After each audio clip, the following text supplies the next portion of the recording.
What's up, guys? Welcome to Cloud Gaming X. I'm Sunny, and as always, I'm bringing you guys another Sunny Stadia news video. And today we have an absolute jam-packed show. There is a lot to cover. Google is killing it over there, but we're going to start off with a huge new studio acquisition from Google.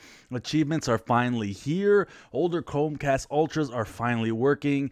The official Stadia Claw is available for purchase. Facebook is possibly looking to compete with Stadia at some point. Google adds a new community page for Stadia called SavePoint, and finally some updates on an NBA 2K20 bug, as well as some disappointing news with Borderlands 3 on Stadia. So we have so much to cover, so let's get started in this video.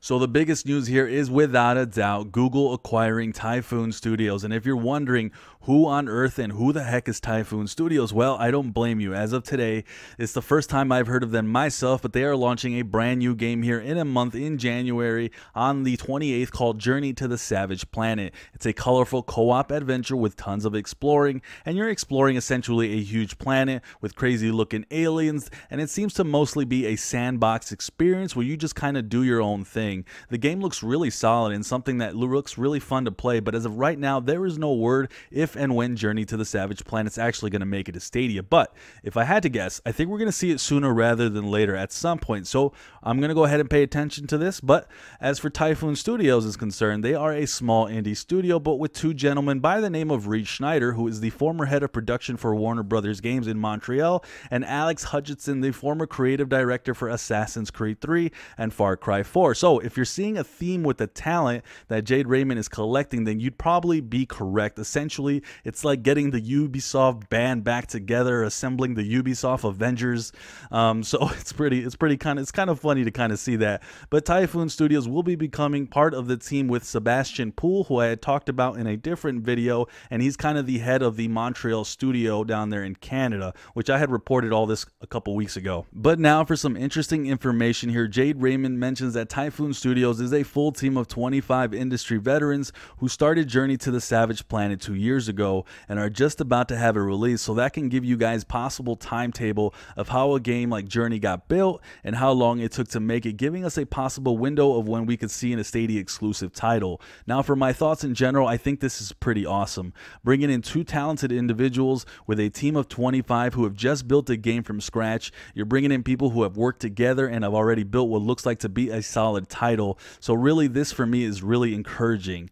This continues to just solidify what I've been feeling, that right now Google is playing the long game. They are investing in this platform heavily, and honestly, if you can take a step back, like I keep trying to mention, it's been exactly a month now since Stadia has launched, and features have been rolling out at a really good pace. Games are really coming out at a good pace as well. Has it all been perfect? Obviously not, but I personally feel good right now, and for me, this is a piece of news that just gives me more reason to feel reassured that this platform is headed in the right direction, and overall this is really encouraging news. So if you're someone who hopes Stadia is going to do well, I would take this piece of news and feel more confident in the investment that you have made like I do. But I'm excited in the end what these Ubisoft Avengers can come up with. For the second set of news we have here is a feature that has been super requested, though admittedly not my cup of tea, and that is that achievements are now being tracked and shown. Now some people have been reporting that they've been able to see it through the Chromecast Ultra, but mine says that I have to visit it on the Google Chrome browser. But as you guys can see, they are keeping track of it and it's showing. They'll have shown no reports of it showing in-game in a pop-up, but hopefully if that isn't available, it shows up soon, as I think that is a big part of the achievement love, I think, right? It's never been my thing, but I want to see this fully implemented on both the Chromecast Ultra, and hopefully it pops up in-game as well, because I know a lot of people love achievements and they want to see this in its full implementation. But for now, it looks like it's getting really close. But either way, good job Google, because they have been kicking butt this week, especially with these features being rolled out at an awesome pace. The next piece of news we have here is a quick hitter, and that's the existing Chromecast Ultras that people owned prior to Stadia's release are finally working for Stadia. The devices needed a firmware update that has finally got pushed out to those devices. So if you've been waiting for this update, you are good to go. But if you're looking to grab some more Ultras and wondering if these were working with Stadia, well, I can say they are, and they're good to go. This was a nice surprise, and and this is something that now I can focus on, me picking up another Chromecast Ultra for my place and setting up somewhere else, so that way I can go play when the wife wants to take over. So definitely take advantage of this if you already had one, or even think about purchasing one like I am. So this is awesome news. And the next piece of news we have here is yet another Stadia equipment device. It's the Stadia Power Support Claw. It's available for purchase, only they are now sold out. Wow. When I wrote this down for this news video, they were still up for purchase, I swear, but they are now sold out now. But keep an eye on this listing, as the page has just mentioned that they're going to start shipping them out soon, and hopefully there's going to be a lot more in stock so people can use this. I know I missed a boat and I was unable to purchase this, but I'm giving you guys a heads up either way for when it shows up on the store and you guys are able to purchase it. Please DM me in Discord so I don't miss out, but hopefully next round will be up soon for you guys to purchase. But this is awesome news again. For the next piece of news we have here, it's about the Stadia SavePoint community page, and this is a place that you guys can go from here on out that will give you guys updates on Stadia in regards to features releasing and updates on the platform itself. So this is a good thing, because this is all the information before was all in a different place. The community managers would type in the Reddit, they'd type in the Discord, and in different avenues, and a lot of people don't use those types of things. So now we have a central place where you guys can kind of gather all the information that you need on Stadia that comes out as it rolls out, and this is great and is something that was needed. So I'm going to go ahead and have links down below so you guys can go ahead and check this out. And once again, more positives coming out from Stadia today. Now I wanted to give you guys some updates on 2 games for Stadia, those games being NBA 2K20 and Borderlands 3. Now first, NBA 2K20 has finally fixed the update bug that would take about 2 to 3 minutes to patch at the start of the game, so that's no longer there, which is good. But I have yet to hear anything about that career/my player corrupted save file bug. So I'm still recommending for you guys not to pick this one up until that is fixed, unless you're not going to do the my career, my player part of the game. Then it doesn't matter as much. So the running joke of Stadia having to update games, well, that should no longer be around. We're no longer going to be updating games thanks to NBA 2K20. So hopefully that dumb joke can die in a fire, just like NBA 2K20.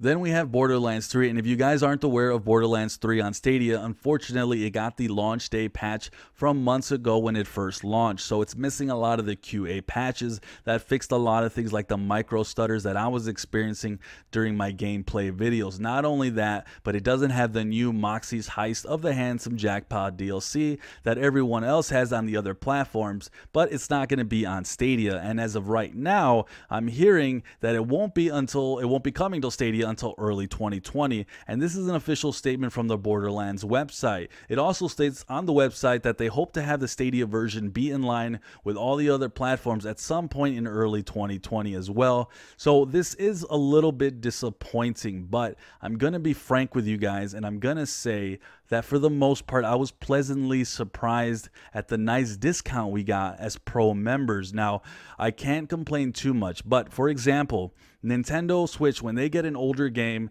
and it's already been released on another platform and then it's ported over, it's almost always in full price. But here this ended up coming in full discounts along with Ghost Recon Breakpoint.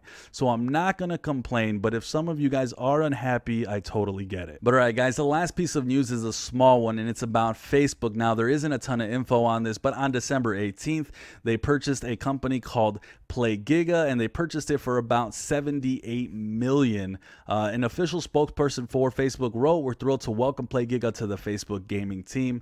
Now there isn't a ton of info on this, but maybe we can go ahead and put 2 and 2 together. As you guys know, Facebook has been trying to get into the streaming space when it comes to Mixer and Twitch for quite some time, and they've had some success. They also have the Oculus Rift, as you guys know. So Facebook has been trying to make waves in the gaming sphere for quite some time, and them acquiring PlayGiga seems like it's just another step in them trying to get a foothold into this just gaming universe. So I'll definitely keep you guys posted if I see more information. But as you guys know, even Amazon as well has been trying to possibly make waves at some point. So it seems as though really ever since Stadia has launched, you kind of keep hearing these things left and right about this company and that company, and it's really not a coincidence, guys. Stadia is onto something, And these other companies are really gearing up to compete with them. So it's going to be really interesting to see what happens in the coming months and the coming years in the cloud gaming world. But all right, guys, that last piece of news I know was not Stadia specific. So if you guys can let me know in the comments